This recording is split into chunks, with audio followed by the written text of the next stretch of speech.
හරිම සුමුදුයි.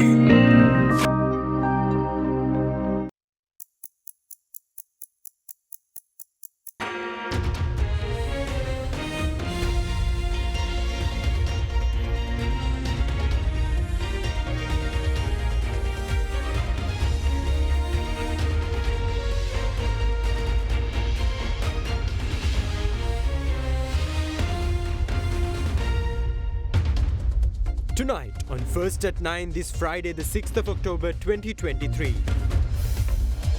Tragedy. Tragic accident in Kolpeti claims lives of 5 as a tree collapses onto a Deniya-bound bus. Brain drain.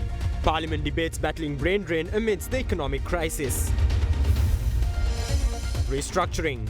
Sri Lanka Air Force to be restructured while taking on new responsibilities. We had 35,000 people in the office. So far we have gradually reduced and now we are at 26,000 plus. ඔබේ විශ්වාසය දෙනු සෙන්සුරයින් දැන් ළඟම ඇති ෆාමසියෙන් ලබාගත හැක.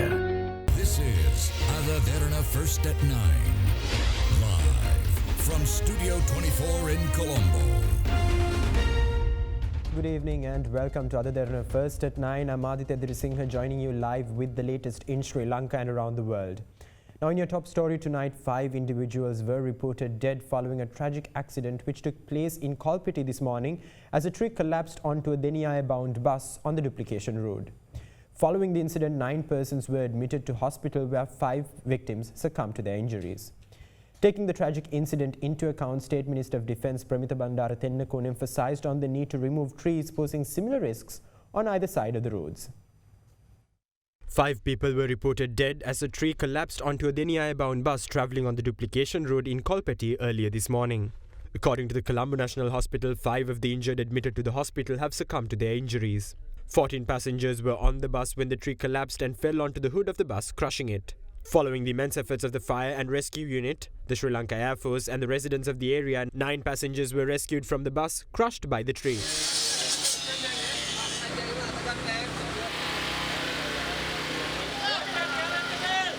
The rescued passengers were then promptly admitted to the Colombo National Hospital for immediate treatment.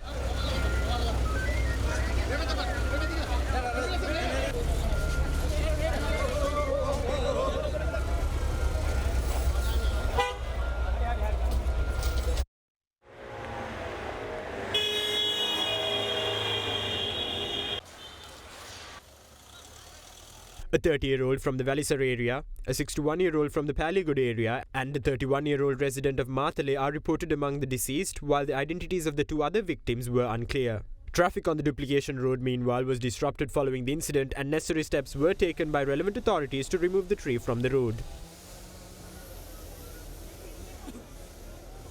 Meanwhile, Acting Minister of Transport Lasantha Alagewanna and Western Province Senior Deputy Inspector General of Police Deshabandhu Tennakone visited the National Hospital this morning to inquire into the well-being of the injured. ඉතින් ඒ අනුව දැනට 9 දෙනෙක් රෝහල් ගත වෙලා තිබෙනවා. ඒ අයගේ ඒ අවශ්‍ය කටයුතු සොයා බැලීම සඳහා තමයි විශේෂයෙන්ම පැමිණි. රෝහලේ අධ්‍යක්ෂකතුමා මා සමග පැවසුවේ අර මරණ සංඛ්‍යාවට අමතරව අනික් රෝගීන්ට ප්‍රතිකාර කරලා සූපත් කරගන්න පුළුවන් තත්ත්වයක් තියෙනවා. අවාසනාවන්ත සිද්ධි සම්බන්ධව අපි පොලිසිය හැටියටත් ඒක සිදුවීම සම්බන්ධව පරීක්ෂණ පවත්වනවා. ලසන්ත අලගියවන්න නැමතුමාත් ඒ වගේම ජනාධිපති ලේකම්තුමාත් අපට උපදෙස් ලබා දුන්නා මේගේ එක් පුද්ගලයෙක් වෙනුවෙන් අවසන් කටයුතු කර ගැනීම සඳහා ලක්ෂ 5ක් ආධාරයක් ලබා දෙන්න කියලා. Meanwhile, the authorities have revealed plans to pay compensation of 500,000 rupees each to the families of the deceased. State Minister of Defence Pramita Bandara Tennakone highlighted meanwhile that a study must be done on trees which pose a risk to vehicles and passengers, adding that necessary measures must be taken to remove them. He further mentioned that the Disaster Management Centre and the National Building Research Organisation were given directives to work in partnership with the Central Environmental Authority, the Road Development Authority and relevant officials to take the necessary measures. Now, with several accidents being reported around the island, at least 15 school children were injured in Kuliapitia following a collision between a school bus and a bus operated by the Sri Lanka Transport Board this morning. The police said all students were admitted to the Kuliapitia Teaching Hospital for treatment. In similar news, at least 22 people were injured in Nitambua as a passenger bus collided with a container truck. With that, let's take a look at some updates around the island in brief. At least 15 school children were injured in Kuliapitia following a devastating accident between a school bus and a bus operated by the SLTB.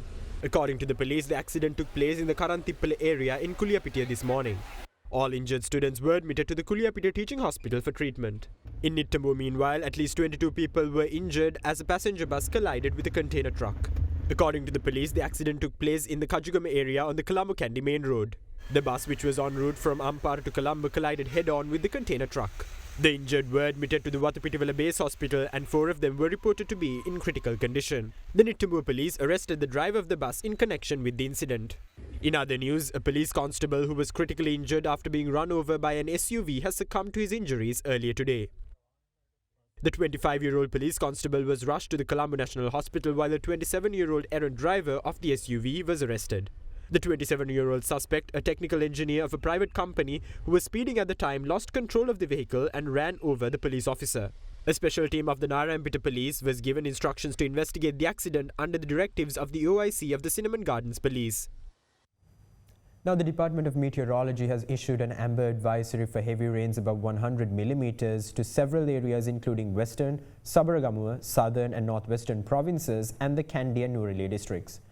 Meanwhile, reports indicate that 53,399 individuals of 13,027 families in 12 districts are affected by the prevailing inclement weather patterns. As the southwest monsoons continue to affect the island, 12 of the 25 districts are being particularly challenged. The Mathura district has been most affected by the ongoing inclement weather condition. The Disaster Management Centre reported that 53,399 individuals of 13,027 families were affected within the severely impacted 12 districts of Ratnapura, Kegol, Colombo, Kalutara, Gampaha, Mathura, Gaul, Norelia, Puttalam, Kurunagala, Jaffna and Batiklo. The Gampaha district reported the highest number of people affected, amounting to 39,191 individuals. Following these developments, it was further reported that the Thannapitiya village in the Alpe Divisional Secretariat in Akurassa was affected by a landslide yesterday. However, heeding to a warning given by a resident of the same area prior to the landslide, 74 individuals and 21 houses were successfully evacuated before the landslide could claim any lives. The evacuees were moved to the Dialape Junior School in Akurassa for temporary shelter. Further, the Mathura district reported the highest floods. The irrigation department said that lowlands of the Nilwala river will continue to remain inundated, adding that flooding may increase slightly due to the increase of rainfall. Against this backdrop, a red warning has been issued to lowlands of the Nilwala river valley due to the possibility of a major flood occurring in the area. Accordingly, residents of the Akurassa, Athuraliya, Kamurupitiya, Tihagoda, Malimbada and Mathura divisional secretariats are urged to remain vigilant. Against this backdrop, it was reported that the River Gin also received 50 millimeters of rain last night, and as a result there may be a slight rise in the prevailing floods. Meanwhile, Bulat Sinhala and Maduravala areas continue to remain inundated owing to heavy rainfall. The water level of the Kuda River is also on the rise again, and the water level of the Millakanda gauge has risen to 6.91 meters this morning. Moreover, Irrigation Department further noted that following the increase of heavy rains, there remains a tendency of floods in the lowlands surrounding Athanakalu Reservoir, Kalani and Kalu rivers. Following continuous rain showers, Kokmado interchange of the Southern Expressway was reportedly submerged. In the meantime, the highest rainfall of 72 millimeters was reported from the Kukuleganga area during the past 24 hours. Accordingly, the Met Department issued an amber advisory for heavy rains of 100 millimeters in western, Sabaragamuwa, southern and northwestern provinces as well as in Kandy and Norelia districts.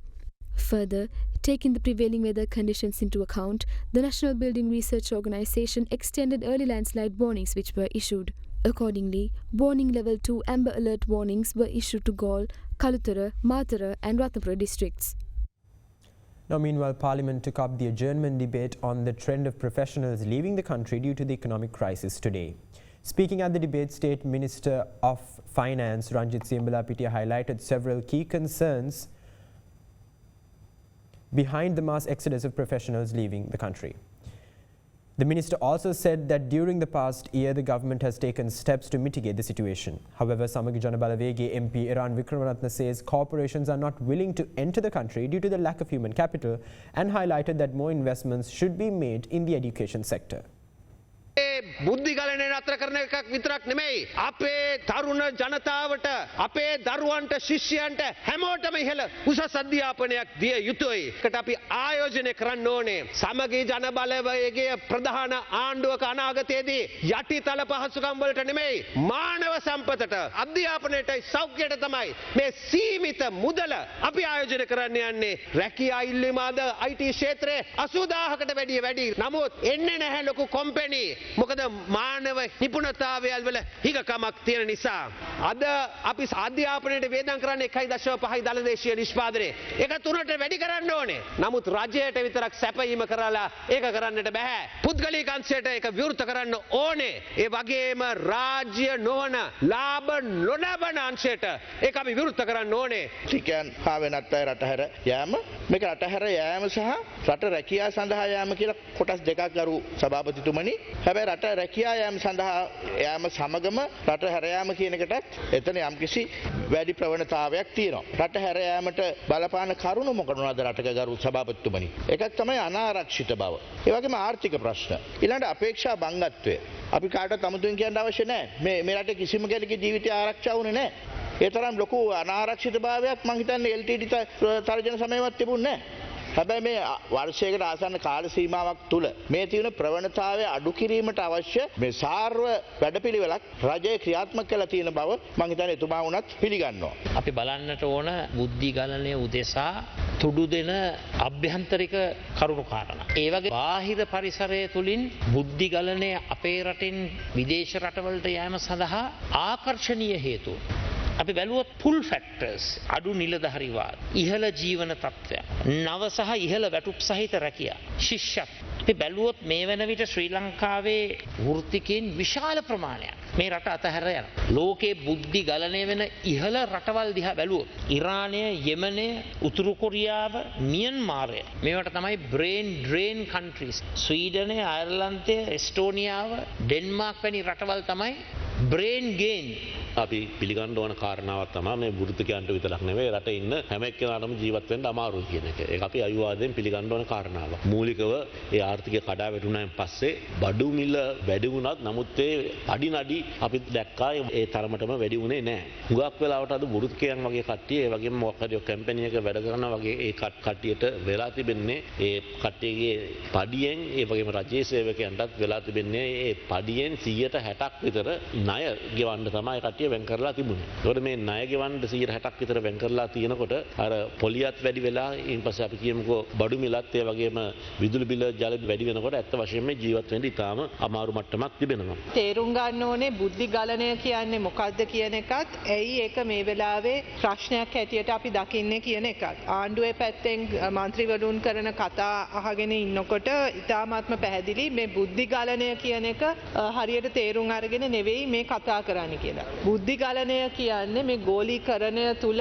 නිදහසේ රැකියාවක් සොයාගෙන වෙන රටකට යන එකක් නෙවෙයි. මේක ඇත්තට මේ බුද්ධි ගලනය සිද්ධ වෙන රටට මේක පාඩුවක්. රටකට අවශ්‍ය මානව සම්පත් පිටට ගලා යෑම පිළිබඳ ඇති අර්බුදයක් ගැන තමයි අපි මෙතන කතා කරන්නේ. එතකොට ඇයි අපි ඒක මේ වෙලාවේ මෙතන කතා කරන්නේ කියන එකත් අපි මේ මොහොත ලංකාව තුල ඇති වෙලා තියෙන ප්‍රශ්න ගැන කතා කරන්නේ වෙන කාල පරිච්ඡේදවලට සාපේක්ෂව මේ කාලය තුල බුද්ධි ගලනය වෙන කාල පරිච්ඡේදවලට සාපේක්ෂව ඊට වඩා ඉහළින් මේ රටින් පිටවී යන ප්‍රවණතාවයක් දකින්න තියෙන නිසා.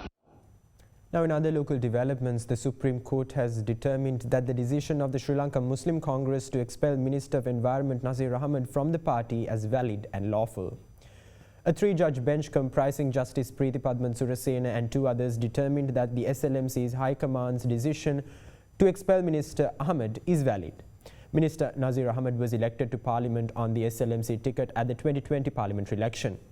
The Environment Minister had filed a petition before the Supreme Court challenging the SLMC's decision to suspend his party membership. After taking the petition into consideration, the Supreme Court, however, delivered its determination this morning and upheld the SLMC's decision. Now, meanwhile, the 23rd Council of Ministers meeting of the Indian Ocean Rim Association is scheduled to convene on Wednesday, the 11th of October in Colombo. The 23rd meeting under the theme Strengthening Regional Architecture Reinforcing Indian Ocean Identity will be hosted by the Government of Sri Lanka, the incoming IORA chair. Ministers of Foreign Affairs representing the member nations of the Indian Ocean Rim Association, other senior ministers of the IORA member states, and dialogue partners will arrive in Sri Lanka next week for the event. The IORA's 23 member states will meet to take stock of the progress that the association has made since the meeting in Bangladesh held last time. This October's meeting will mark the handing over of the IORA's chairship from the People's Republic of Bangladesh, who took over the chairship in 2021, to Sri Lanka. Accordingly, Foreign Minister President's Council Ali Sabri will chair the council meeting when it convenes on Wednesday.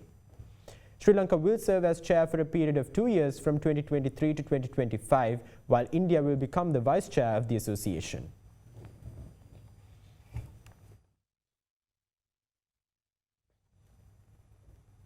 Meanwhile, Sri Lanka Air Force Commander Air Marshal Udeni Rajapaksa says that the Air Force will be restructured and that the Air Force plans to adapt more technology to defend Sri Lanka's airspace while reducing ground troops. The commander further said that the Air Force has already acquired the necessary technical knowledge and expertise to repair aircrafts of the force without sending them abroad. The airspace, Air Force, air power has a massive mandate and strong contribution that you could play to this defense role also. So where do you want to take Sri Lanka Air Force?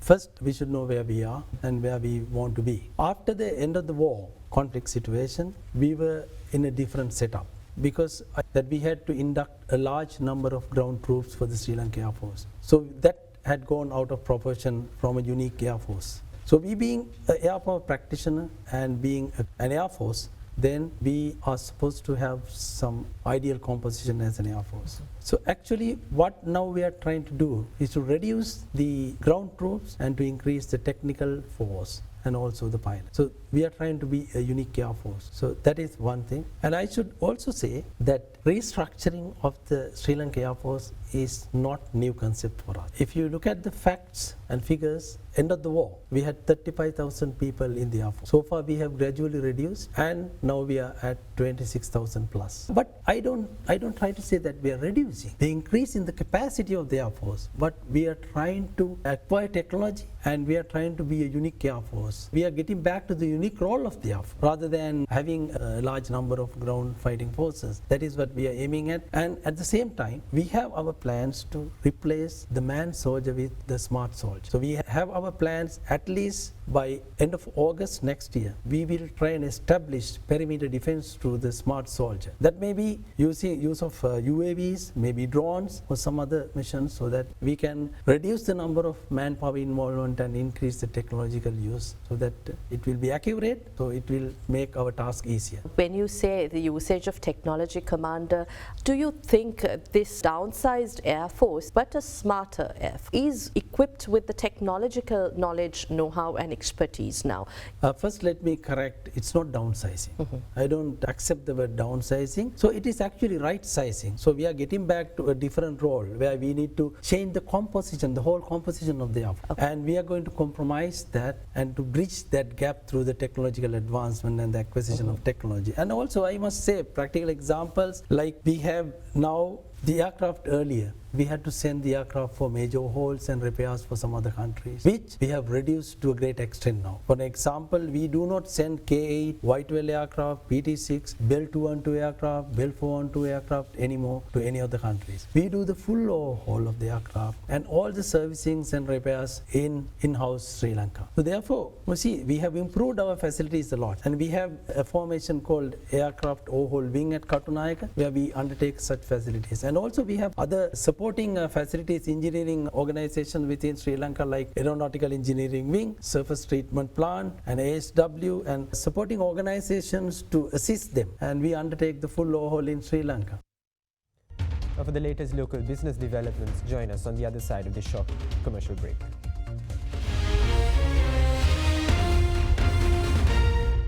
ගොඩමඩ පෙරලි කරන බලපුළුවන් කාරයා මහින්ද්‍රා යුවෝ ඩීමෝ වෙතින්.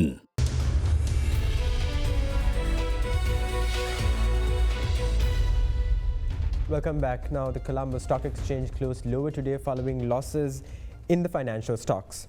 The CAC All-Share Price Index settled down 0.51% at 10,987.12, while the S&P Sri Lanka 20 was down 0.39% at 3,100.8 points. LOLC Finance and Distilleries Company of Sri Lanka were the top losers on the CAC, falling 2% and 1.86% respectively. Trading volume on the index was flat at 21.3 million shares. The equity market's turnover fell to 611.3 million rupees from 672.1 million rupees in the previous session. The capital goods sector was the top contributor to the market turnover today, while the banking sector was the second highest contributor to the market turnover. Foreign investors, meanwhile, were net sellers of offloading stocks worth 57.9 million rupees, while domestic investors were net buyers, purchasing shares worth 560.8 million rupees.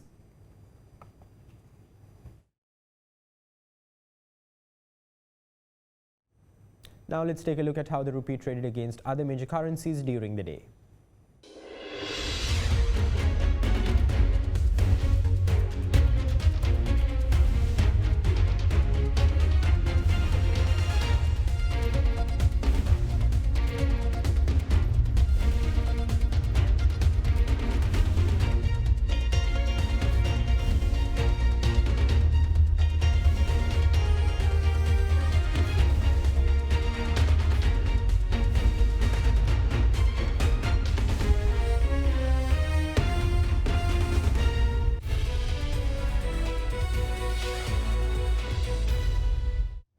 Now, the Ceylon Motor Traders Association held a CMTA stakeholder forum, which was graced by Ambassador of the European Union to Sri Lanka and the Maldives, Dennis Chiabi.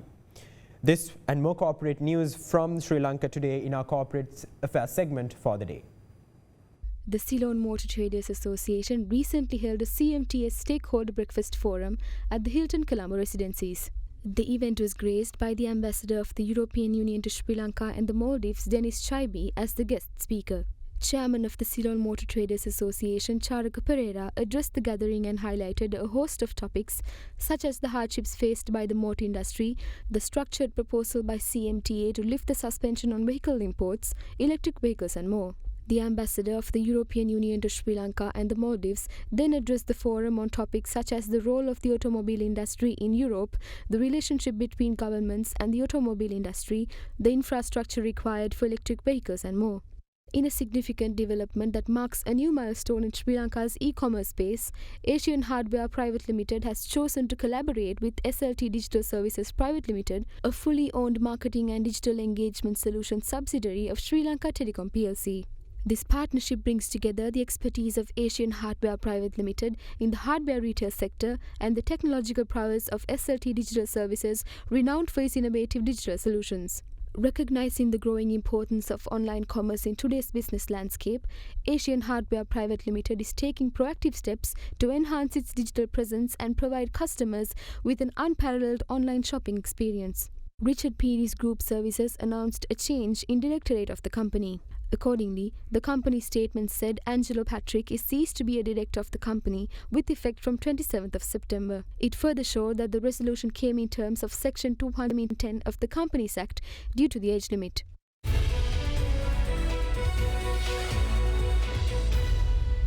And with that, we wrap up tonight's edition of AdaDerana First at 9. Stay in touch with us on www.adaderana.lk for the latest developments around the clock. Thank you. Have a great night.